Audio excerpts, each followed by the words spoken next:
Today, I will be reading a section of my new novel. The novel is titled Buried Before Death.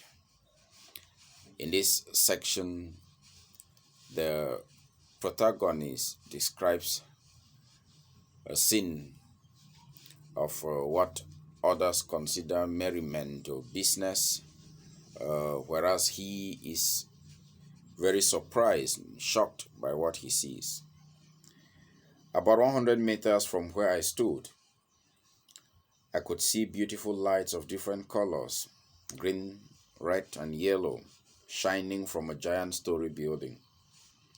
The place looked to me like a bar, a hotel, or nightclub, as there were many people gathered around.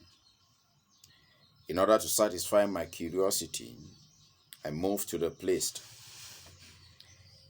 In the open space, men and women sat around tables saturated with assorted drinks. They drank, smoked, ate beef, and chatted happily. In front of the building, not far from where I was standing, were many girls with decorated faces. The lights were bright enough here, and I could see that most of the girls had applied on their bodies and over those of everything other than clothes. The powder, the eye pencil, and jaw pencil were quite visible. They looked like well-decorated pieces of furniture. Some had rings on their noses, handcuff-like earrings on their ears, and almost all of them had very long, multicolored fingernails, which made me wonder if they were mermaids or human beings. One of them came close to me, placed a hand on my chest, with her long fingernails touching my lips. I was frightened and visibly trembling. Mon chéri, on parle? Tu veux le oui? Je veux te bien donner, she blabbed. I pushed her hand away from my body and moved away, telling her I was looking for someone, but that wasn't enough to make her leave me alone. Combien? Dis-moi, she insisted. I became very angry at her for calling me Combien. I told her right there that my name was Bam and not Combien as she assumed.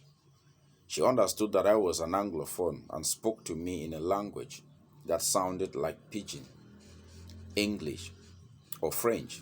Yes, any of those three or a mixture of both. You want bumbo me? I done a good pre, all style, she blabbed. It was then that I understood she was selling sex. It was important for me to do justice to nature by acknowledging that the girl who harassed me was exceptionally physically beautiful. She was endowed with the type of beauty that could bring back a dying man to life, the type of beauty that qualified her as wife for the gods, but that was tempting enough to make a priest of the gods lose his senses and taste of the gods' food and lose his power and protection because of it.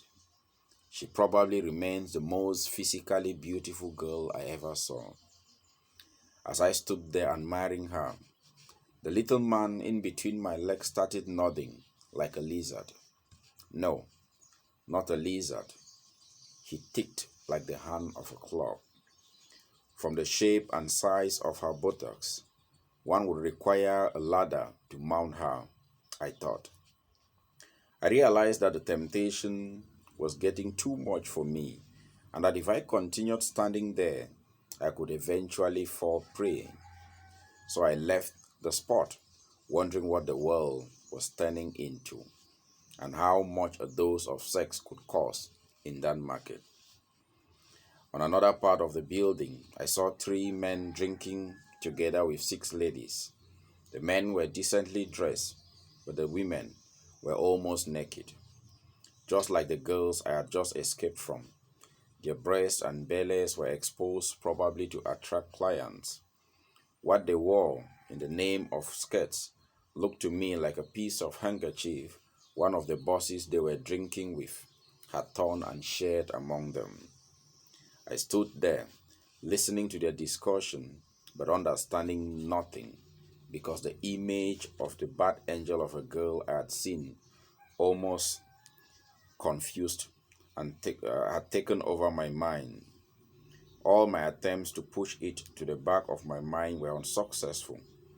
I decided to sit in front of the nightclub, buy a bottle of top and drink, while thinking of whether to return to my homeland the next morning or stay and die in a foreign land. But I was unable to think of anything useful. For the whole of the time I sat there, with a bottle of Vimto in front of me, I kept thinking of the prostitute and how she had caressed me. In a conscious attempt to defeat the lust and push her out of my mind, I decided she was only Jezebel, sent from the pit of hell to derail me. Certainly, this was the type of girl my father had instructed me to stay away from.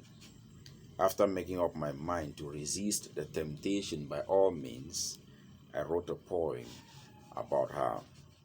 I titled it Her Behind. Her behind is wonderfully superfluous, graciously designed with material sufficiency, a structure that mocks the girls with tiny endowment. The contours of her behind are topographically designed, as were those of the beauteous Helen of Troy. Have you watched her walk? It's graceful, comforting, tantalizing, and seductive in its flexibility. Effortlessly, it incessantly sways in a seesaw manner from right to left. Like a springboard, it vibrates. Her behind is bounteously superb, and she uses it not to cure, but to cunningly lure men.